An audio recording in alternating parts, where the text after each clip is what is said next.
പുതിയൊരു വീഡിയോയിലോട്ട് എല്ലാവർക്കും സ്വാഗതം. 2015 ഫൗണ്ട് ചെയ്ത IDFC ബാങ്കിൻ്റെ ഫസ്റ്റ് മില്ലേനിയ ക്രെഡിറ്റ് കാർഡിനെ പറ്റി പറഞ്ഞുതരാൻ വേണ്ടിയിട്ടാണ് നമ്മുടെ ഈ വീഡിയോ. എന്തൊക്കെയാണ് അതിൻ്റെ പ്രിവിലേജസ്, ഓഫേഴ്സ്, അതേപോലെ ആർക്കൊക്കെ അപ്ലൈ ചെയ്യാം എന്നുള്ള എല്ലാ ഡീറ്റെയിൽസും ഈ വീഡിയോയിൽ ഷെയർ ചെയ്യുന്നുണ്ട്. ഈ കാർഡിൻ്റെ ഫീച്ചേഴ്സ്, ചാർജസ് ഒക്കെ പറയുന്നുണ്ട്. അപ്പോൾ നമുക്ക് കൂടുതൽ വൈകിപ്പിക്കാതെ വീഡിയോയിലോട്ട് പോകാം. IDFC bank first Millennia credit card unlimited ആയിട്ടുള്ള റിവാർഡ് പോയിന്റ്സ്, എക്സ്പയർ ആവില്ല. അതേപോലെ തന്നെ നമുക്ക് റിവാർഡ് പോയിന്റ്സിൻ്റെ ക്യാപ്പോ കാര്യങ്ങളൊന്നുമില്ല. അതാണ് ഇതിൻ്റെ ഏറ്റവും വലിയ പ്രത്യേകത എന്ന് പറയുന്നത്. പിന്നെ നമുക്കൊരു വെൽക്കം വൗച്ചർ വരുന്നുണ്ട്. 500 രൂപയുടെ വെൽക്കം വൗച്ചർ നമ്മൾ 15,000 രൂപയ്ക്കോ അതിൽ കൂടുതലോ ഒരു 90 ഡേയ്സിനുള്ളിൽ കാർഡ് കിട്ടി ആക്ടിവേറ്റ് ചെയ്തിട്ട് 90 ദിവസത്തിനുള്ളിൽ നമ്മൾ യൂസ് ചെയ്യുകയാണെങ്കിൽ നമുക്കൊരു 500 രൂപയുടെ വെൽക്കം വൗച്ചർ കാർഡിൽ നിന്ന് കിട്ടുന്നതായിരിക്കും. 2 ലക്ഷം രൂപയുടെ പേഴ്സണൽ ആക്സിഡൻ്റൽ കവർ വരുന്നുണ്ട്. അതുപോലെ തന്നെ 25% ഡിസ്കൗണ്ട് മൂവി ടിക്കറ്റ് ബുക്കിങ്ങിന് മാക്സിമം നമുക്ക് കിട്ടാൻ 100 രൂപയായിരിക്കും. അതിൽ കൂടുതൽ കിട്ടില്ല. ഒരു ക്യാപ്പ് ഉണ്ട് 100 രൂപയുടെ. അത് ഒരു മാസത്തിൽ ഒരു തവണ മാത്രമാണ് നമുക്ക് കിട്ടത്തുള്ളൂ. ഇനി ഫീസ് ആൻഡ് ചാർജസ് നോക്കുകയാണെങ്കിൽ നമുക്ക് ആനുവൽ ഫീ, ജോയിനിങ് ഫീ ഇതൊന്നും തന്നെ ഇല്ല.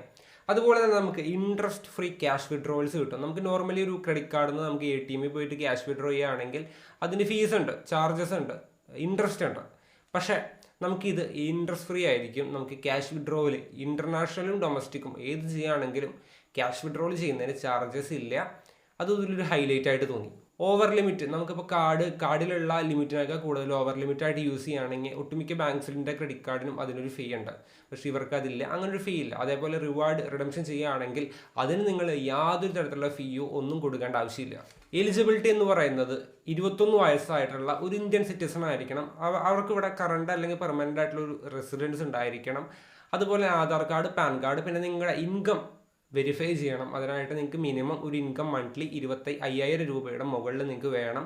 അത് മിനിമം ആണ് പറയുന്നത്. നിങ്ങൾക്ക് നല്ല പ്രൊഫൈലാണെങ്കിൽ നിങ്ങൾക്ക് അപ്രൂവ് ആവും. പിന്നെ ഇത് അവൈലബിൾ ആയിട്ടുള്ള സിറ്റീസ് നോക്കുകയാണെങ്കിൽ ഓൾമോസ്റ്റ് ടൗൺ ഏരിയകളിലാണ് ഇത് കിട്ടുന്നത്. ഇപ്പം നമ്മുടെ ലൊക്കേഷനിൽ ഞാൻ ഓൾറെഡി IDFC ബാങ്കിൻ്റെ കസ്റ്റമറാണ്. പക്ഷേ നമ്മുടെ ലൊക്കേഷൻ സർവീസബിൾ അല്ലാത്ത കാരണം നമുക്ക് കാർഡ് കിട്ടിയില്ല. പക്ഷേ ഓൾമോസ്റ്റ് സിറ്റികളിലാണ് കൂടുതൽ കിട്ടുന്നത്. ഇപ്പോൾ എനിക്ക് തോന്നുന്നു നമ്മുടെ കേരളത്തിൽ തന്നെ ഒരുപാട് സിറ്റികളിൽ ഈ കാർഡ് യൂസ് ചെയ്യുന്ന ആൾക്കാരുണ്ട്. സിറ്റികളിൽ അല്ലെങ്കിൽ നിങ്ങളിപ്പോൾ വർക്ക് ചെയ്യുന്ന സ്ഥലത്തെ അഡ്രസ്സൊക്കെ വെച്ച് നിങ്ങൾക്ക് കാർഡ് എടുക്കാനായിട്ട് പറ്റും. നല്ലൊരു പ്രൊഫൈലാണെങ്കിൽ എടുക്കാം. അല്ലെങ്കിൽ പിന്നെ നിങ്ങൾക്ക് നിങ്ങളുടെ ITR ഉണ്ടെങ്കിൽ അങ്ങനെ എടുക്കാനായിട്ട് പറ്റും. അതുപോലെ തന്നെ നിങ്ങൾക്ക് ഇപ്പോൾ കാറ്റു കാർഡ് ഉണ്ടെങ്കിൽ അങ്ങനെയും ഓപ്ഷൻ ഉണ്ട്. അപ്പോൾ നിങ്ങളുടെ സിറ്റിയാണ് ഇതിലായിട്ട് മെയിനായിട്ട് വരുന്നത്. നിങ്ങൾ വർക്ക് ചെയ്യുന്ന അല്ലെങ്കിൽ നിങ്ങൾ സ്റ്റേ ചെയ്യുന്ന സിറ്റി, ആ സിറ്റി നല്ലൊരു സിറ്റിയാണ്. അവിടെ അത്യാവശ്യം സർവീസബിൾ ആയിട്ടുള്ള ഏരിയ ആണെങ്കിൽ അവിടെ നിന്ന് എടുക്കും. പക്ഷേ ഇത് സർവീസബിൾ ആയിട്ടുള്ള ഏരിയ എവിടെയും മെൻഷൻ ചെയ്തിട്ടില്ല. അതുകൊണ്ട് നിങ്ങളിതിൽ അപ്ലൈ ചെയ്ത് നോക്കുക എന്ന് മാത്രമേ ഉള്ളൂ ചെക്ക് ചെയ്യാനായിട്ട്.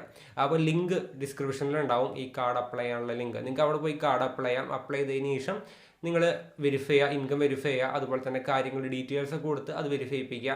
അതിനുശേഷം നിങ്ങളൊരു വെരിഫിക്കേഷൻ ഉണ്ടാവും. നിങ്ങൾ ഫിസിക്കലായിട്ടൊരു വെരിഫിക്കേഷൻ വീട്ടിലും ഓഫീസിലും ഉണ്ടാവും. അത് കംപ്ലീറ്റ് ചെയ്ത് കഴിഞ്ഞാൽ പിന്നെ നമുക്ക് ഇവരുടെ കാർഡ് നിങ്ങൾക്ക് കിട്ടുന്നതായിരിക്കും. ആ കാർഡ് കിട്ടിക്കഴിഞ്ഞാൽ നേരത്തെ പറഞ്ഞ ഓഫേഴ്സൊക്കെ കാർഡ് നിങ്ങൾക്ക് യൂസ് ചെയ്ത് നോക്കാം.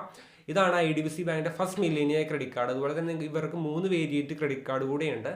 അതിൻ്റെ വീഡിയോസ് നമ്മൾ ഇടുന്നതായിരിക്കും. അപ്പോൾ ഇങ്ങനെയാണ് ഈ കാർഡിൻ്റെ ബേസിക് ആയിട്ടുള്ള ഡീറ്റെയിൽസും കാര്യങ്ങളൊക്കെ. ഇതിൽ കൂടുതൽ നിങ്ങൾക്ക് എന്തെങ്കിലും ഈ കാർഡിൻ്റെ ഓഫേഴ്സോ കാര്യങ്ങളോ നിങ്ങൾ നോക്കിയിട്ടുണ്ടെങ്കിൽ അതും കമൻറ്റ് ബോക്സിൽ രേഖപ്പെടുത്തുക. അപ്പോൾ ഇനി വരുന്ന ആൾക്കാർക്ക് അല്ലെങ്കിൽ കാർഡ് എടുക്കാൻ പോകുന്ന യൂസേഴ്സിന് അത് യൂസ്ഫുൾ ആയിരിക്കും. അപ്പോൾ വീഡിയോ ഇഷ്ടമായിട്ടുണ്ടെങ്കിൽ ചാനൽ സബ്സ്ക്രൈബ് ചെയ്യുക. അടുത്തുള്ള ബെല്ലൈക്കൻ ക്ലിക്ക് ചെയ്ത് നോട്ടിഫിക്കേഷൻ ഉള്ളിടത്തേക്ക് ആ വീഡിയോ ഉണ്ട്. എല്ലാവർക്കും നന്ദി. Thank you.